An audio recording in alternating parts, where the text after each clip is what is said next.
წმინდა თეოდორე სტუდიელი, მესამე კვირის სამშაბათს, არა მარტო საჭმლისგან თავშეკავებისა, არამედ ყოველგვარი ვნებების მიმართ მარხვის დაცვის შესახებ. გვაკურთხე მამაო. ძმებო და მამებო, ვაგრძელებ სწავლას თქვენი პატიოსანის სმენის მისაპყრობად ჩემი არად ჩასაგდების სიტყვებით. მიუხედავად ჩემი სნეულებისა, წესი საქმისა მაიძულებს სიტყვა წარმოვთქვა. ჩემი უძლურება კი თავშეკავებისკენ მომიწოდებს, მაგრამ მცირედი რაიმე მინდა გითხრათ.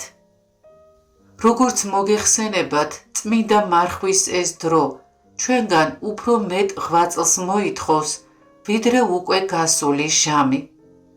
ესაა გულმოდგინება, მობიერება, მონდომება, მხნეობა, მოთმინება, ზეცაში ამავალი ლოცვა, ცრემლით შემოსილი სინანული, დროული დუმილი, წესიერი საუბარი, შეუდრეკელი მორჩილება, შემუსვლელი გული, სიმდაბლე, ზომიერი საუბარი, განდგომა არა მარტო მრავალფეროვანი და გასაძღომი საჭმელ სასმლისგან, არამედ შურისა და სიძულველისგან, შფოთისა და უკეთურებისგან, დრტვინვისა და მრისხანებისგან, ქედმაღლობისა და ამპარტავნებისგან და ყველა სხვა საძაგელი ვნებისგან.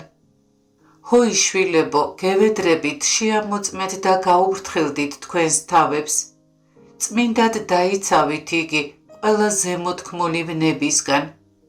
გადააქციეთ იგი რჩეულ ჭურად, ღვთიურ საკრავად, სასურველ საგალობლად, სული წმინდის მიმღებად, რადგან ამისთვის გვიხმობს ეს დრო.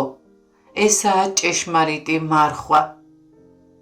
ნურავინ მეტყვის, რომ ამდენს ვსალმუნებ, ამდენს ვლოცულობ, ცოტაოდენ საჭმელს ვიღებ, უბრალო სამოსით ვიმოსები, დამჯდარს მძინავს, ამდენჯერ მუხს ვიდრეკ, გამუდმებით ხელები ზეცაში მაქვს აპყრობილი. განა საკმარისი არ არის ეს ყველაფერი. და თუ საკმარისი არ არის, მინდა რომ იპასუხონ, არიან თუ არა ისინი თავმდაბალნი, სულით შემოსვლელები, საკუთარი ნების უარმყოფელნი, სამუდამო მორჩილების მიმდევარნი, არ ეცილებიან ერთმანეთს, არ შფოთავენ, არ იბრძვიან, არ შურთ ძმისა, არ ექიშპებიან მეგობარს, არ არიან მოცულნი ამაო ფიქრებით, ფუჭ სიტყვაობით, ან და იმით, რატომაა ვიღაც ასე და ვიღაც ისე. ამით აუკუღმართებენ ისინი გულს, აველურებენ პირს და არ გამოიღებენ ნაყოფს კარგი საგანძურიდან. ამით ისინი საკუთარ ფიქრებს, ურწმუნო აზრებს მისდევენ, ღვთის შირს უარყოფენ და არა მხოლოდ საკუთარ თავს, არამედ მსმენელებსაც აბრკოლებენ. ეს არ არის ძმებო მარხვა, არც მოღვაწეობის შედეგი. მარხულობს ის, ვინც სიმდაბლესა და მორჩილებას შეუდგება, რადგან ამ ორი სათნოებით, როგორც ფრთებით, მორჩილის ზეცაში აფრინდება და ღვთის თანამოაზრე შეიქმნება. უცნაური არაფერია, თქვენ შორის შეიძლება შემოვიდეს უმსგავსი რამ, ასეა ყანაც, თუ კი გლეხი ცოტაოდენს იზარმაცებს, ის სარეველას აღმოაცენებს. რას გულისხმობს ჩემი ნათქვამი? იმას, რომ ზოგიერთი უგუნურის მოქმედება არ გულისხმობს მოღვაწეობასა და სრულყოფას. ის ეძიებს და გამოიძიებს, გმობს, გასცემს და იღებს, ისე იქცევა, როგორც უგუნური ბავშვი და უსწავლელი ახალგაზრდა. კიდევ რა ვთქვა? ის ლამაზდება და იმკობა სხვადასხვა საჭირო ნივთით, ფეხსაცმლითა და სხვა რაიმე უვარგისით. რატომ ხდება ასე შვილებო? ნუ თუ ესაა თავის მოსაწონი. განა ესაა მარხვა და არ არის უფრო მეტად დაცემა და სიმაძღრე. რატომ არ ელოდებით ზღვევის დღეს? რატომ არ მოელით მომავალ ჟამს და ღვთის ძის გამოჩენას?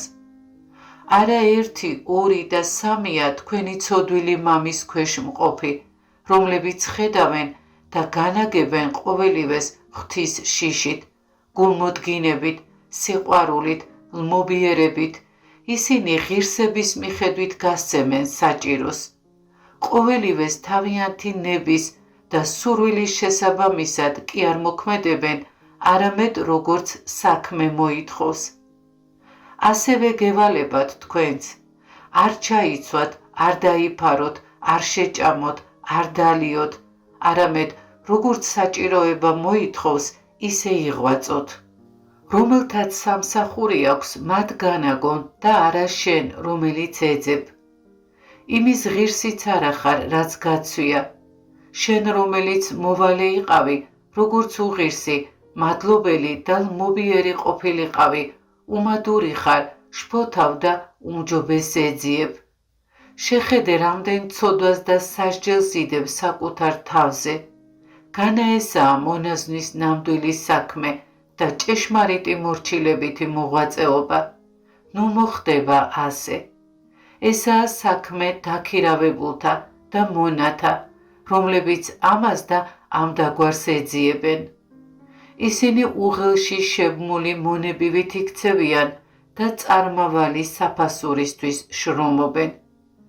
ჭეშმარიტმა ძემ იცის, რომ ყველაფერი, რაც მამისაა, მისია და რომ მზრუნველი სიყვარულით უყვარს ის. ამიტომაც მისდევს ის მამის ნებას და თხოვნას ტკბილად, წესიერად, მამის სიყვარულის შემსგავსებული სიყვარულით აღასრულებს. გევედრებით, გაუფრთხილდით საკუთარ თავს, ახლა მე დაუძლურებული ვარ, ვჭამ, სვამ და ფუფუნებას ვეძლევი. ამის გამო ნუ დაბრკოლდებით, რადგან ჩემზე უწინ თქვენ იცით, არ არის საჭირო სნეულთათვის მარხვის დაცვა, არამედ გაიაზრეთ, რაც წმინდანებს ასე ამშვენებთ. ესაა უდრტვინელი მორჩილება, როცა მოღვაწე ყველაფერს თავის თავზე იღებს და ითმენდეს. ამიერიდან ზემოხსენებული საძაგელი ვნებები, რომელთაც ღმერთიცა და ღვთისმსახურებიც უარყოფენ, მთელი ძალით შეიძულეთ. მონა თავხედობით არაფერს ეძიებს, არამედ ელოდება, თუ როდის მოლბება მისი ბატონი და მისცემს იმას, რაც მისთვის საჭიროა და დროული. ჩემო სასურველო ძმებო, დავემონოთ მას, როგორც ჭეშმარიტი ძეები, ზემოთქმულის მსგავსად. ნუ შეურაცხყოფთ ჩემს მშვიდ ნათქვამს, რადგან რომელიც შეურაცხყოფს, მასაც შეურაცხყოფენ მარადიული ტანჯვით. ეს ყოველივე თქვენს წმინდა სულებში შეუშვით, რომლებიც ამგვარ ვნებებს არ დაუტყვევებიხართ, გაიხარეთ, საკუთარი თავი ამ ვნებათაგან მოიზღუდეთ მთელი მოკრძალებით. ისინი კი, რომლებიც მასში ჩაცვივდით, სწავლის გზით გამოჯანმრთელდით. თუ კი ვინმე ისევ ცოდვაში ჩავარდება, სასჯელის თანახმად მკაცრად უნდა გაიწვრთნას. ჰოი, როგორი უშურველია სიკეთე და როგორი ძნელი მოსაძებნია ადამიანთა შორის იგი, როგორი სასურველი და ადვილად ჩასადენია ბოროტება და ყველა როგორ ვისწრაფვით მისკენ. არავინ უყურებს იმას, ვინც ყოველივეს დაითმეს, არავინ ბაძავს უბრალო სამოსით მოსილს, დევნილს ან და დაწუნებულს, ცოტას მჭამელს თუ შეურაცხყოფილს, მორჩილსა თუ ღვთისთვის დამდაბლებულს. არც მის საღვთო ბაძვას მიაპყრობს მზერას ვინმე. ცოტაც და ყველა ბოროტებისკენ მივიდრიკებით.